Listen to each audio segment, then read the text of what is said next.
I am a single mother of one beautiful girl called Abigail. She's a teenager.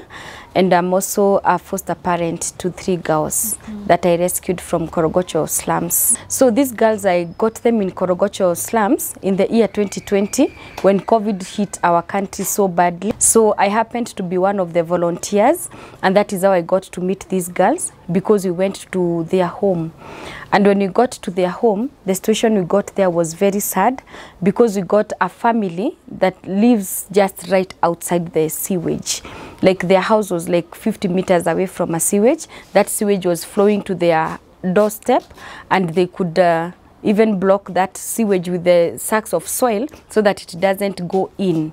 It was a very horrible situation, and what captured our eyes was this small girl that was very tiny, and she could not be able to jump past that sewage. So whenever she wanted to pass through that sewage, she had to like have her sisters carry her to help her out. When the sisters are not there, she would literally like crawl on that sewage. It was a very horrible situation. So we met the father. We asked the father where the mother is for these girls, and she told us that the mother just disappeared. So there were 3 little girls, 1 8 years, 5 years, and 3 years living with the father. The 8 years one was not able to walk. She was so malnourished to a point her bones could not hold her weight, her body weight. So she was not walking, she was not talking. Actually, she looked like a very tiny baby of like a month, 1 year and some months. So we got very interested to see a single father who is bringing up his kids very well, and their girls. We were told by the neighbors of what he has been doing to this small girl who is 8 years, the firstborn. So that day after we finished talking to the man, the neighbors blocked our way, and on our way out, they actually begged us to help this small girl. So we asked what is the issue. None of them was willing to say, because they feared the man. So one gained the courage and told us, this small girl, literally, she's the mother of the two sisters. Actually, they used to call the big girl Mama. Neighbors wanted us to know is that daytime she's a mother, at night she's the wife to the father, and this man would sleep with this girl like regularly. Hospital, the doctor did the medical examination on the girl, and it is true this the girl had been defiled, and the doctor even confirmed that the girl's hymen is already broken. So it is something that has been happening more regularly. We were given that medical report. We went with it to the police station. You know, when we got them in this sewage, remember they are stinking, not even smelling, stinking, because of this interaction with the sewage. So when we said we are going to the hospital, they were like, who is going to carry them in their car? So me said, let them come in my car. So they were with me all through. They were doing all kind of messes in that car, because these are kids who are not used to being carried in the car. We had fed them. I think we overfed them, so they would vomit in the car. The small one who is not talking would pee in the car, would pull the car aside, wipe it, you know, and then just continue. So this time when now everybody is asking where will they go to sleep, how do we handle this and all that, I told them, let them come back to my car. So they came back to my car, and we came to our house. I remember I removed their clothes from the doorstep because they were really smelling bad, and I told our house manager, please take them straight to the shower, let them shower and let them just feel fresh before they even eat. Because the time I picked them, this one who was the father's wife was 8 years but weighing 19 kilos. The second born was 5 years weighing 11 kilos. The one who shocked me is this small one who was 3 years weighing 8 kilos. You know, a baby of 8 kilos is a baby of months, but that's why she couldn't hold her body weight by standing up. So we came here, and now I started being very keen on the diet of this girl, and we started feeding her. When they came, we developed a very strong bond with them. Even my daughter embraced them, and we developed a very strong bond with them, and we started staying with them. It was not easy in the beginning, because there was too much of external pressure people saying that they should be taken to a children's home. You know, everybody is not understanding why. I am a single mother. It is COVID time. You are not going to work. There is no money. You are having extra kids in the house. And at that time, I remember I said, these girls, we have just taken them from the slum. They have landed into my house. It's barely 2 weeks. Now we want to transition them very quickly to a children's home. Honestly, that one is not fair. And the reason why I felt like they needed to stay a little bit is because this girl was on the PrEP's medication. You take them for 28 days. So if you are taking them for 28 days, you need somewhere that you are being fed well, that you are being monitored well.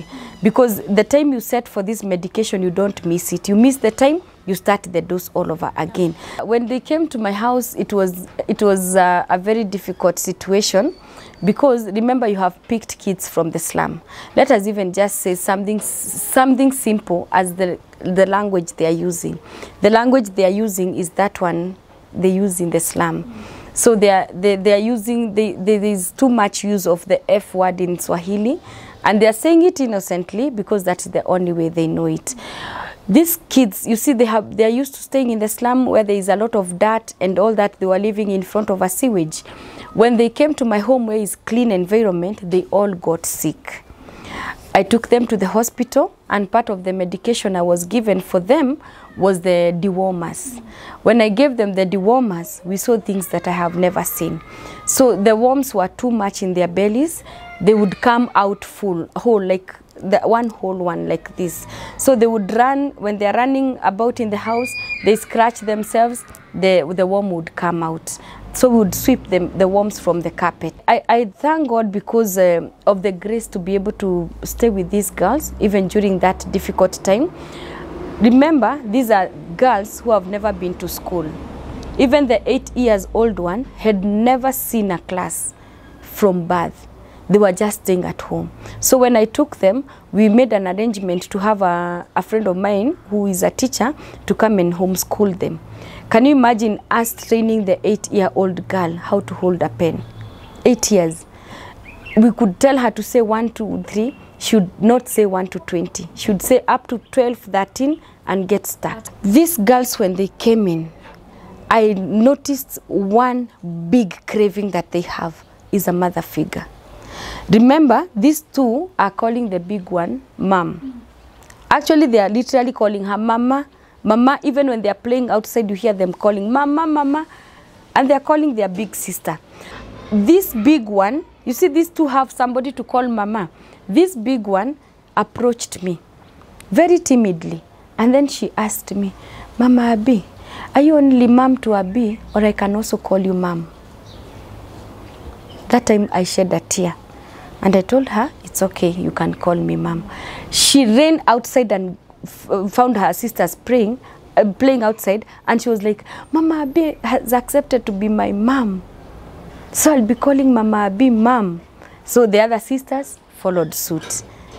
These girls would cling on me at all the time. In fact, to a point whereby when I go to the washroom, the 3 of them would camp at the door. Sometimes I'm really feeling I'm in the washroom. Why can't they just wait for me in the living room? I'm trying to chase them away. They would go and come back. I even shared with the counselor, why are they behaving like that? You know, it's so weird.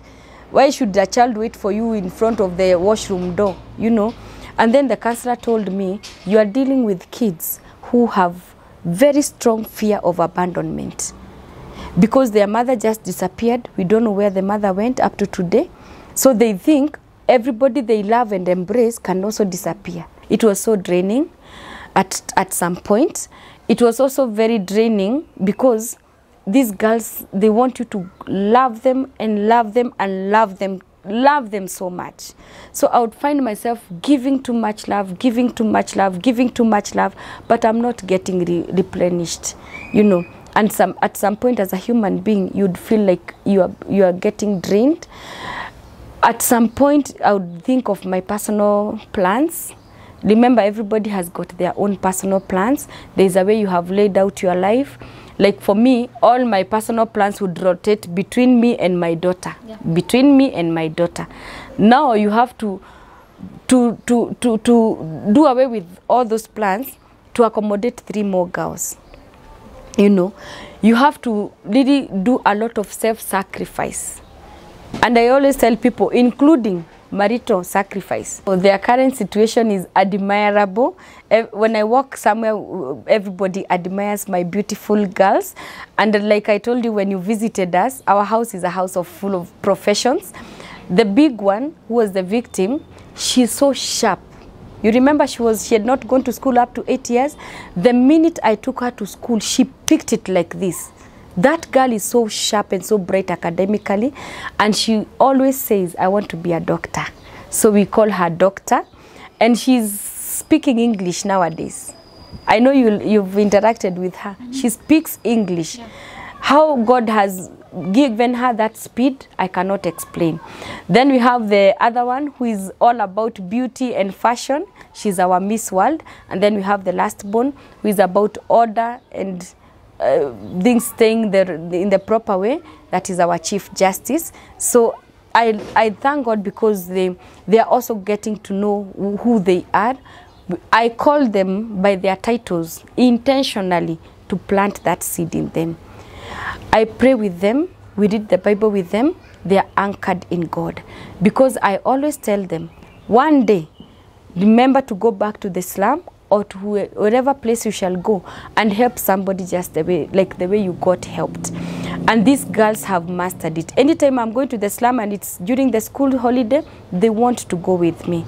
I thank God because of the way God has intervened for many other kids in the slum through these girls. The way I was instructed by the doctor to be very keen what I'm feeding this girl when giving her the PrEP's medication, that one now triggered me to start at a feeding program in Korogocho because of thinking of the many kids who are going through what she has gone through. They are hungry, they are on medication, they are staying for days without food. So we started a feeding program in Korogocho. Initially we were feeding 100, it went to 200, it went going up. Right now, with the inflation of the food prices, we are feeding 500 kids every day. And even we are closing the gate. There would be more because we don't have food for more. So I thank God that through these kids, many more other children have come to benefit through that feeding program. Now I'm struggling about NHIF. Sometimes these girls get sick. All of them at the same time. And they don't have insurance. Sometimes they get sick when you don't have money. Like now, you found even the small one, right now she's on medication. We took her to hospital last week, Saturday at night, and she's on medication as we are talking. I tried to go to NHIF offices to help me get these girls on NHIF cover, medical cover. I'm not getting help, you know. I'm wondering, then I'm just a person of goodwill. I'm a well-wisher.